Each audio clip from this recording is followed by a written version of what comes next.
안녕하십니까, 이예슬입니다. 한번 생각해 볼게요. 백화점이나 마트, 호텔, 오피스, 병원 등 어느 업종에서 일을 하든 어떤 현장에서 근무를 하든 요즘엔 서비스를 강조하지 않는 곳이 한 군데도 없는 것 같아요. 서비스, 직원에게는 당연히 해야 하는 의무가 되었고 고객에게는 당연히 받아야 하는 권리가 되었습니다. 그래서 오늘은 서비스 교육에서 가장 중요한 질문을 해보도록 하겠습니다. 서비스란 무엇일까요? 어떻게 하는 것이 좋은 서비스일까요? 오늘 저와 같이 알아보도록 할게요.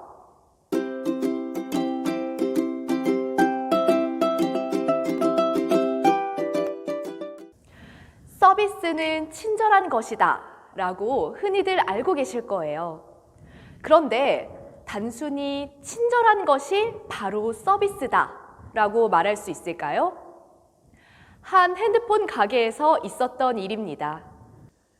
고객이 핸드폰을 바꾸러 매장에 갔습니다. 여성 고객이었는데요. 키가 크고 잘생긴 남자 직원이 와서 응대를 합니다. 너무 멋있고 목소리도 참 좋았더래요. 이 여성 고객이 마음으로 벌써 지갑을 열었습니다. 직원이 최신 핸드폰을 소개해주며 설명을 하기 시작합니다. 참 부드럽고 친절하게요. 그런데 설명을 들을수록 고객은 낯빛이 점점 어두워지더니 결국 아무것도 사지 않고 매장을 나갔다고 합니다. 왜 그랬을까요? 직원이 이렇게 설명했기 때문입니다. 고객님, 이 핸드폰은 AP의 경우 옥타코어 7나노미터 프로세서를 탑재하였습니다. 디스플레이는 6.2인치 시네마틱 인피니티를 지원하고 있고 해상도는 3200에 1440, 화면 주사율은 120Hz입니다.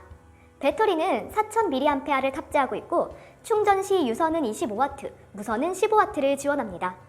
출고 가격은 현재 125만 원입니다. 괜찮은 모델이죠, 고객님? 이 고객이 알아들은 정보는 딱 하나였습니다. 핸드폰 가격이 125만 원이라는 것. 네, 이것저것 많고 좋은 것 같아요.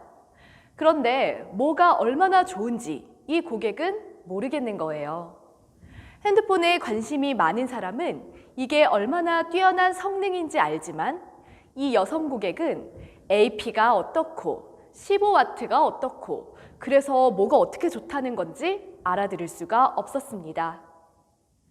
아무리 친절하게 설명을 해줘도 고객이 알아들을 수 없었다면 그것은 결코 좋은 서비스가 아닌 겁니다. 그래서 서비스를 단순히 친절한 것이라고 말할 수 없는 이유입니다. 그렇다면 어떤 것이 좋은 서비스일까요? 서비스를 하기 위해서는 반드시 알아야 하는 두 가지 개념이 있습니다.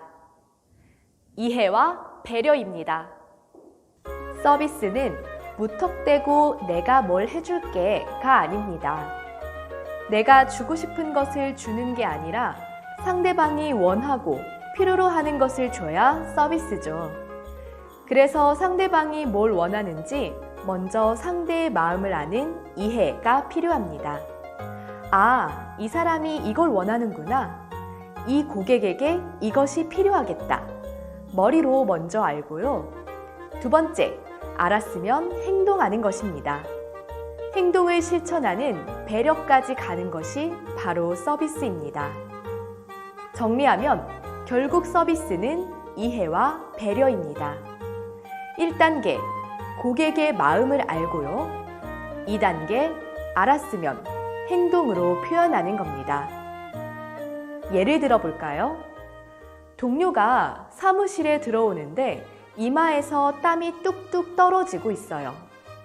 그걸 보고 내가 알 수 있는 것. 아, 이 사람이 지금 덥구나. 이해했습니다. 그래서 동료에게 시원한 냉수 한 잔을 딱 건넵니다. 배려예요. 이 사람이 덥다는 것을 알고 행동으로 표현을 했잖아요. 이게 바로 서비스입니다. 서비스는 어려운 것도 아니고 특정인에게만 하는 것도 아닌 바로 내 옆 사람에게도 지금 당장 실천할 수 있습니다. 유명한 서비스 사례 하나를 더 볼까요? 영국 엘리자베스 여왕 이야기입니다. 예전에 한 외국 사신이 버킹엄 궁전에서 열린 만찬에 초대를 받아 갔습니다. 식탁에 레몬이 담긴 차가 세팅이 됩니다. 이 손님이 역시 영국은 차의 나라답네 하며 그릇을 들고 물을 맛있게 먹었습니다. 딱 먹고 잔을 내려놓으려는데 분위기가 이상하더랍니다.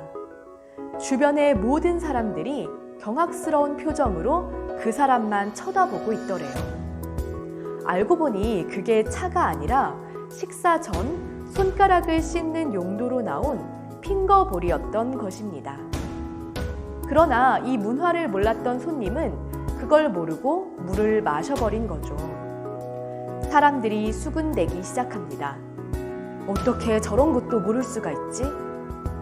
그때 이 모습을 지켜보던 엘리자베스 여왕이 조용히 핑거볼을 들더니 이 물을 마시기 시작합니다. 여왕은 알았던 겁니다. 이 사람이 얼마나 당황스럽고 창피해할까 손님의 마음을 이해했습니다. 그래서 보여준 행동이 자신도 핑거볼을 마시는 거였습니다. 배려를 한 겁니다. 여러분, 이게 서비스입니다. 알고 행동으로 표현하는 것. 자, 여왕이 핑거볼을 마셨습니다. 그 누가 손님을 비웃을 수 있을까요? 그날 여왕은 손님에게 최고의 서비스를 선물로 준 것이죠. 그럼 우리도 고객에게 좋은 서비스를 한번 실천해보죠. 그러려면 고객이 뭘 원하는지 먼저 고객의 마음을 알아야 하는데 고객이 바라는 것을 어떻게 알 수 있을까요? 이것도 아주 쉽습니다. 제가 아는 분께 선물을 하나 하려고 백화점 머플러 매장에 간 적이 있습니다. 가면 직원들이 꼭 물어보는 게 있어요. 선물하실 건가요? 받는 분 나이대가 어떻게 되세요? 그리고 이것저것 추천을 해주죠. 제가 대답했습니다. 50대 여성분이 쓰실 거예요. 그랬더니 직원이 한 스카프를 추천합니다. 고객님, 요즘 50대 여성분들은 이런 게 딱이에요. 제일 잘 나가요. 봤는데 예쁘기는 했어요. 그런데 제가 생각해 봤을 때 선물 받으실 분이 즐겨하는 스타일이 아닌 거예요. 이건 좀 안 어울릴 것 같은데 다른 건 없나요? 라고 묻자 직원이 계속 그 머플러를 강조합니다. 고객님, 요즘엔 이게 유행이에요. 고객님이 잘 모르시나 보다. 이건 선물했을 때 실패 안 하는 물건인데요. 아니, 선물은 내가 하는 건데 받는 사람의 취향은 내가 아는데 왜 자꾸 저걸 강조하지? 저는 그날 스카프를 다른 매장에서 구입하게 되었습니다. 고객의 마음, 제가 직접 겪어보니 알겠더라고요. 아, 고객의 말에 귀 기울여야겠다. 조금 더 경청하고 이해해야 하는구나. 내가 고객이 되어보니 고객이 어떤 걸 원하는지, 어떤 걸 싫어하는지 바로 알았습니다. 고객을 이해하는 방법, 어렵지 않습니다. 내가 그 고객이 되어보는 겁니다. 내가 고객이라면 어떻게 서비스해야 할지 바로 보일 겁니다. 국어사전에서 서비스란 단어를 찾아보면 노물을 제공하는 것에서부터 남을 돕는 것, 덤을 주는 것 등 여러 가지 뜻이 나오는데요. 결국 노물을 제공하는 것도, 남을 돕는 것도, 덤을 주는 것도 상대방이 원하는 것을 해줘야 통하기 마련이죠. 서비스, 이해하고 배려하면 됩니다. 가까이에 있는 동료에게부터 먼저 실천해보세요. 서비스가 최고인 주인인들, 그럼 또 만나요.